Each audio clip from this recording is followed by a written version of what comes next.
os meios de comunicação do inimigo, para eles não poderem continuar se articulando. Isso foi o que os israelenses fizeram e não por acaso, logo depois, houve uma invasão terrestre do território do Líbano, onde os israelenses estão atuando. Às vezes a pessoa fala assim, tá lá em túneis, é fácil você pegar os terroristas em túneis, mas eles não têm noção que tem túneis de 6 andar, 7 andar, né? Precisa de ar-condicionado, passa carro. A ação de São Paulo adoraria ter um metrô do tamanho dos túneis que tem na faixa de Gaza. Sério, professor? Sim. Se estima que o Hamas tenha construído 800 quilômetros de túneis no subsolo da faixa de Gaza. De onde veio o recurso?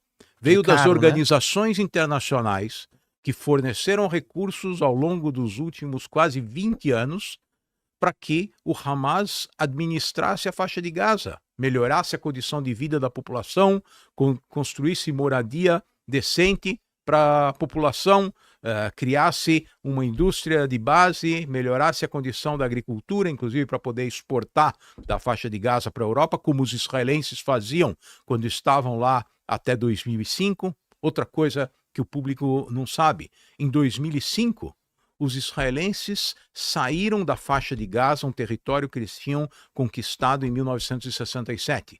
Retiraram os colonos agricultores que viviam lá, retiraram todo o exército israelense do território. Em 2007, o Hamas deu um golpe, eliminou os seus competidores e passou a governar a faixa de Gaza. O território virou praticamente um estado independente administrado por uma organização terrorista. E desde então, há um conflito aberto entre o Hamas, que lança foguetes contra o território de Israel, e os israelenses que reagem periodicamente, até que no 7 de outubro os israelenses decidiram eliminar de uma vez por todas essa ameaça. Infelizmente, isso custou a vida de 1.200 cidadãos e ainda há 101 reféns de posse do Hamas, que não concorda em libertar os reféns em troca do encerramento do conflito. Eles querem deixar lá os... Ninguém sabe o que eles querem. Eles perderam a liderança, porque o Yahya Sinwar, que era o líder do Hamas na faixa de Gaza, foi morto pelos israelenses. O líder político, que estava no Catar, foi eliminado pelos israelenses no Irã, o que gerou um enorme problema para os iranianos, porque eles não podem proteger um líder estrangeiro convidado deles no seu próprio território, e mostrou que os israelenses têm capacidade de eliminar os seus inimigos. É só questão de tempo. E a inteligência de Israel é muito grande, né, professor? Você começa a olhar, eu acho que ao longo dos anos ele foi tão assim... Todos os países, né, e essas organizações criminosas, terroristas, ficaram tanto em cima de Israel que Israel foi aperfeiçoando as suas armas, né? Pô, tem um domo de ferro que você não vê em lugar nenhum. Você vê lá que ele consegue interceptar, se eu não me engano, foi 4.000 foguetes a última vez que o Hezbollah mandou para eles? Ao longo do último ano, o Hezbollah lançou milhares e milhares de foguetes, e o que a inteligência israelense conseguiu desenvolver foi um sistema que, mais do que derrubar os mísseis que são lançados, eles conseguem prever onde é que o míssil vai cair. Então, se o míssil vai cair num local habitado, eles lançam um foguete que vai interceptar o míssil. Se o míssil vai cair na praia, vai cair em algum campo cultivado, deixa o míssil cair lá, que não vai causar dano nenhum. Que é caro, né? Essa é a lógica do algoritmo que foi desenvolvido. E os israelenses têm uma inteligência tão sofisticada porque eles não têm opção. As pessoas não entendem que Israel está lutando uma luta pela sua sobrevivência. Não é pelo... Se Israel perder uma guerra, a população vai ser exterminada. Não é uma guerra para conquistar território, não é uma guerra para modificar a fronteira, é uma guerra pela sobrevivência.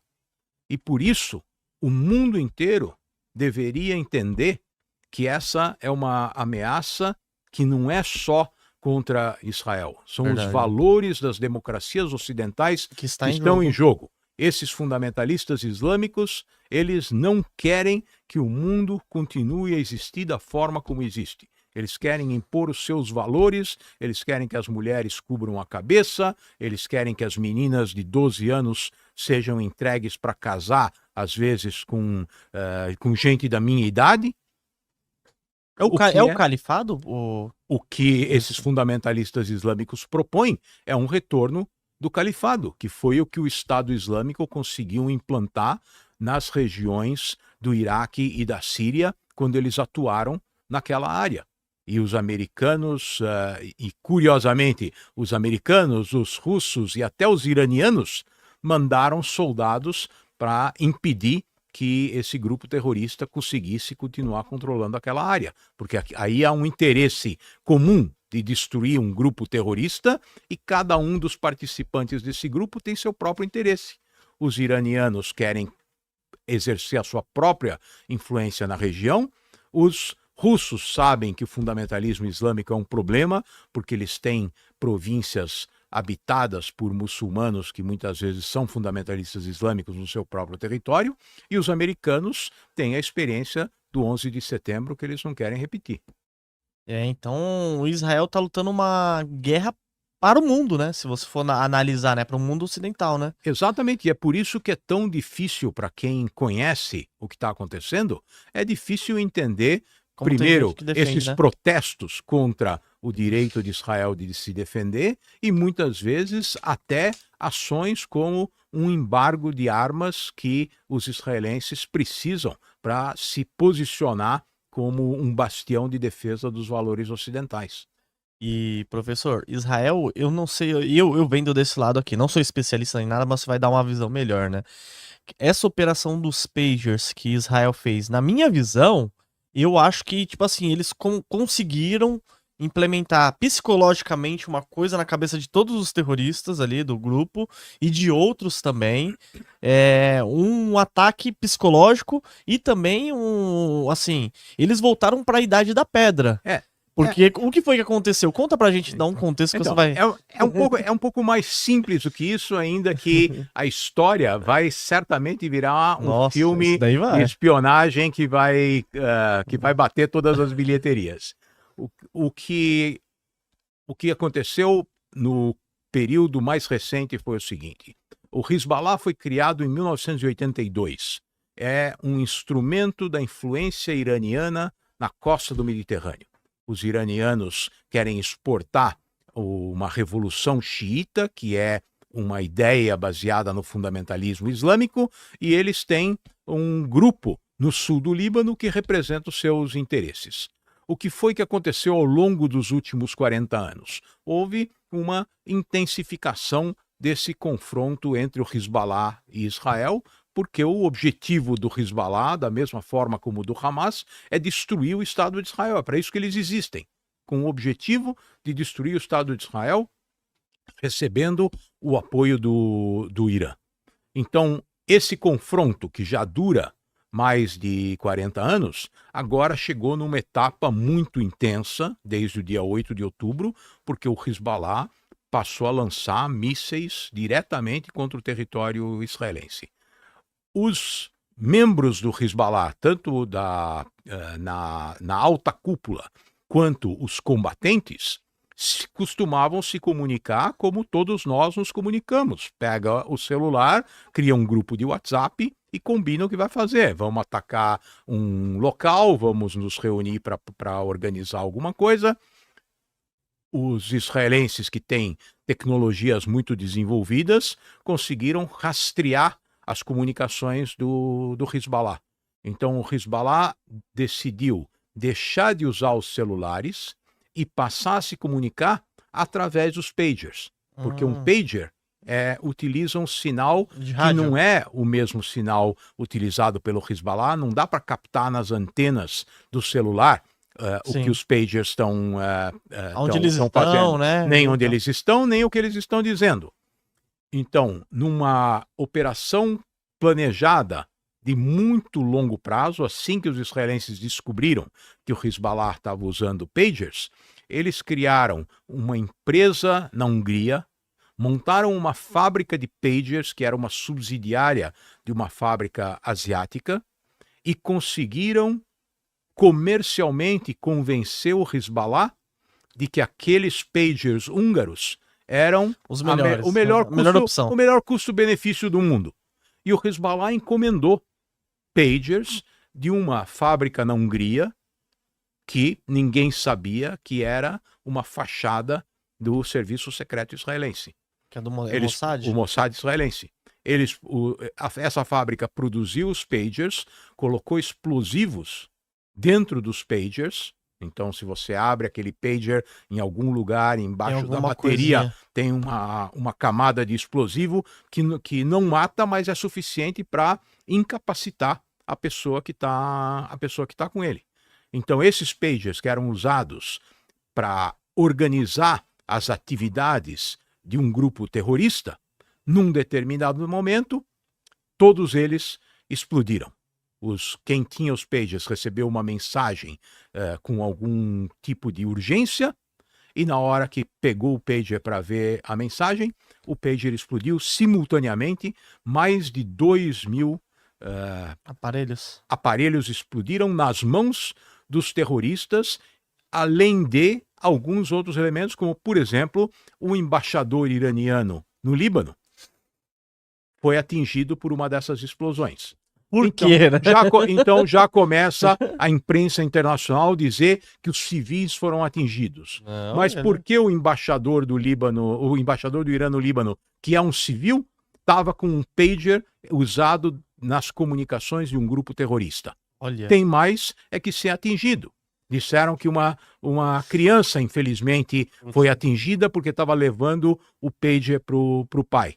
Por que um terrorista tem o seu pager na sua casa e pode estar na mão de um dos seus filhos? Mas foram as exceções das exceções.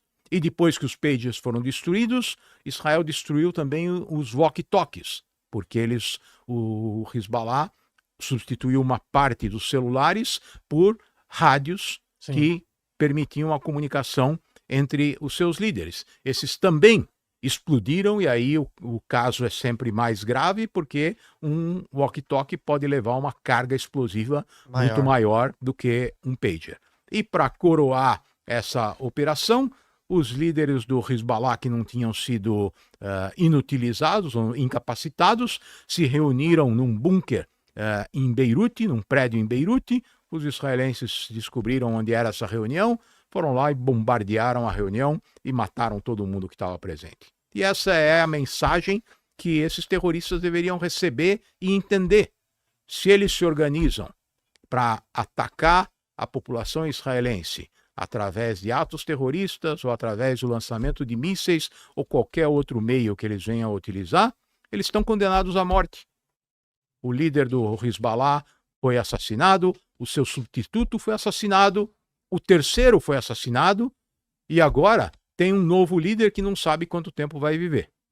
Ele já está com uma mira nas costas. Ele está com os dias contados. Ninguém sabe quantos são, mas ele está com os dias contados. E enquanto esses grupos terroristas continuarem se organizando para atacar Israel, Israel declara abertamente que vai eliminar qualquer um que esteja envolvido. E se você for olhar, é uma jogada de mestre de Israel, e ele jogou os terroristas à idade da pedra, né? Porque agora eles vão querer se comunicar só por carta, eles vão ficar com medo de pegar um aparelho celular qualquer. Estavam dizendo que eles vão usar pombos correio, mas eles estão checando os pombos correio se o pombo correio não vai explodir. Nossa, então o que Israel fez com eles voltou na idade da pedra, né, professor? Em termos de comunicação, com certeza. Comunicação, porque você vai falar, vai, exemplo. Hoje a gente tá aqui, né? Eu sempre falo até de criptomoeda, tem até a BingX aqui. Com a BingX eu consigo mandar um dinheiro lá pra China. A China também, né? Então a comunicação é muito rápida hoje. Não, eu sou da época que a gente brincava como criança usando duas latinhas ligadas por uma cordinha. Então você falava, a cordinha ficava esticada, você falava numa latinha e escutava do outro lado. E então você vê, eles vão voltar para esse tipo de comunicação quase, né, professor? Eles não vão desaparecer, mas a sua capacidade de atuação está severamente limitada. Qualquer operação militar, por mais sofisticada que ela seja, ela primeiro tenta destruir os meios de comunicação do inimigo, para eles não poderem continuar se articulando. Isso foi o que os israelenses fizeram e não por acaso, logo depois, houve uma invasão terrestre do território do Líbano, onde os israelenses estão atuando da mesma forma como fizeram na faixa de Gaza. Estão eliminando a infraestrutura do grupo terrorista, que inclusive não deveria estar lá. Já houve conflitos entre Israel e terroristas no Líbano em décadas anteriores. Em 2006, quando o último terminou, as Nações Unidas decidiram, através da Resolução 1701, que não haveria forças militares no sul do Líbano, com exceção do exército libanês e das forças da ONU. As forças da ONU permitiram que os terroristas do Hezbollah construíssem túneis a 30 metros dos seus quartéis. Nossa. Agora, os soldados da ONU estão reclamando que os israelenses, às vezes, atacam alguma instalação da ONU no Líbano. Estão atacando instalações da ONU porque elas estão dando abrigo para os terroristas do Hezbollah.